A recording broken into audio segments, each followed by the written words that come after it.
Comment allez-vous? C'est avec plaisir que je me retrouve en compagnie de vous tous et de vous toutes en vous rappelant que pendant la semaine, je pense à vous en examinant des avenues qui me permettraient de glisser insidieusement en vous des pensées nouvelles. Alors, vous n'ignorez pas que tant qu'un philosophe vit sur Terre, s'il a pris soin d'élaborer un système de pensée, eh bien, toute sa vie est consacrée à mettre en application ce système. Nous avons l'habitude d'entendre parler des grands esprits du passé ou encore des grands esprits du monde oriental. Et nous avons tendance à nous dire que ce sont là des maîtres. Mais lorsqu'on approfondit ce que ces maîtres ont à dire, on s'aperçoit la plupart du temps qu'ils n'ont pas grand-chose à dire. Et, comme cela m'est arrivé, au fur et à mesure que ma vie se déroulait, je me suis aperçu que certaines personnes qui avaient mon estime, quand j'étais plus jeune, l'avaient perdue. Alors, toujours, j'ai cherché à me demander, lorsque, par exemple, j'entendais une grande citation d'un de ces esprits mondialement connus, et moi, qu'est-ce que j'en pense? Et aujourd'hui, je vais vous demander, quand vous m'entendez parler, de vous questionner et de vous demander, et moi, qu'est-ce que j'en pense? Parce que, à mes yeux, vous êtes des grands maîtres dans la mesure où vous vous écoutez et vous cherchez à suivre la voie qui s'impose à vous. Votre voie, vous n'avez pas à faire d'effort, elle s'impose à vous. Aujourd'hui, je veux vous parler d'exprimer l'harmonie et de réaliser l'abondance. Ça a été le fait de toute ma vie. Je n'appartenais pas à une tradition particulière et je n'ai pas eu de maître. Mes parents étaient pauvres et n'avaient pas de contacts sociaux. Moi-même, j'étais un esprit original et je ne me suis pas fait accepter de l'université. J'ai donc été amené tranquillement à me demander, comme je vous ai invité à le faire, et moi, qu'est-ce que j'en pense? Je vous dirais que les premières impressions que j'ai eues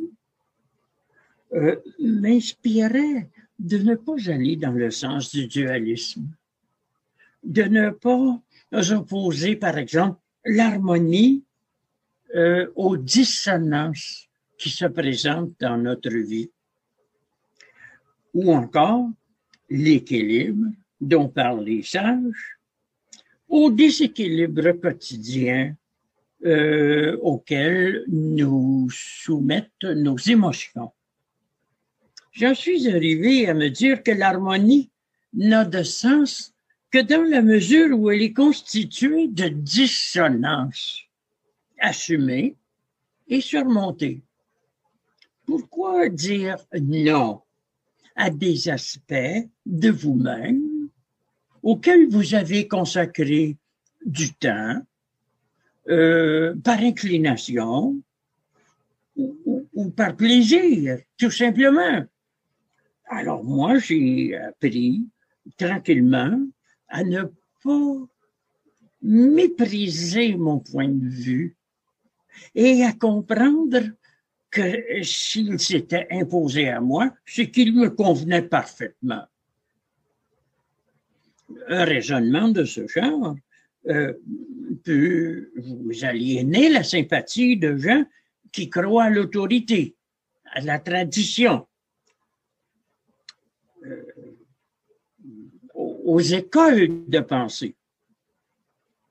Tout ce que j'ai voulu exprimer, c'est ce que je vivais. Je me suis aperçu, tranquillement, que les autres ne vivaient pas comme moi.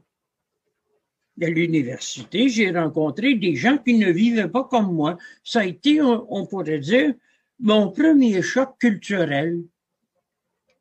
Puis, en arrivant à la télévision, car à l'université, comme on dit, j'ai cassé ma pipe et j'ai été chassé des maisons d'enseignement supérieur à la suite de l'affaire du Marquis de Sade. À la télévision, donc, je me suis aperçu que là non plus, on ne pensait pas comme moi. Et je me rappelle qu'un des directeurs de programme m'avait dit, étant donné la nature de vos propos, nous ne pouvons pas vous consacrer une émission qui porterait votre nom parce qu'il nous faut vous inviter au compte-gouttes. Alors, je me disais, bon, c'est excellent, je n'en serai que plus populaire. En effet, j'étais tellement populaire qu'après mes exposés, après les interviews, le directeur des programmes m'avait invité et il m'avait montré une montagne de lettres de protestation sur son bureau. Et il m'a dit, vous savez, monsieur, une lettre écrite vaut l'opinion de 100 personnes. Donc, 200 lettres sur mon bureau, ça veut dire 20 000 personnes qui protestent. Parce que c'était toutes des lettres de protestation. Bien sûr, là-dedans, il y avait des pères et des mères de famille, il y avait des croyants convaincus que le monde est divisé en deux, le Dieu et le diable, le bien et le mal, l'âme et le corps, etc. Et moi, j'arrivais avec une idée que je trouvais sympathique. Pourquoi ne pas vivre en harmonie avec tous les aspects de notre personnalité? Peu importe qu'on les juge bons ou mauvais.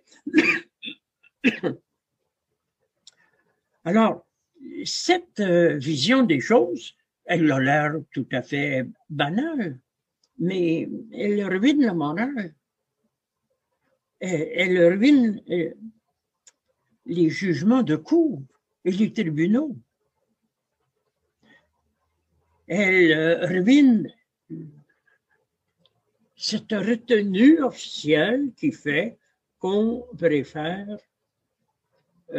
entretenir des milliers et des milliers de prisonniers dans les prisons au lieu de leur donner des calmants pour adoucir leur violence personnelle. On pourrait, vous savez, vivre sans prison. On pourrait vivre sans morale. Mais pour cela, il faudrait qu'on possède une harmonie. Cette lumière qui n'est pas née du soleil, mais qui demeure en nous et voit en nous. Vous venez d'entendre un extrait audio d'une conférence du philosophe et écrivain jovialiste André Moreau. Si vous êtes intéressé à vous procurer cet enregistrement audio au complet ou d'autres enregistrements en format MP3 de ce conférencier, vous pouvez écrire à Jackie Lacourcière à l'adresse courriel andremoreau120@gmail.com que vous allez retrouver en bas de cet enregistrement En communiquant avec elle, vous allez pouvoir obtenir la liste complète et à jour des nombreux enregistrements d'André Moreau des années 1980 à aujourd'hui qu'elle rend disponible. Sur cette liste, vous allez avoir les informations concernant leur prix et les modalités de paiement. Merci de votre écoute et au revoir.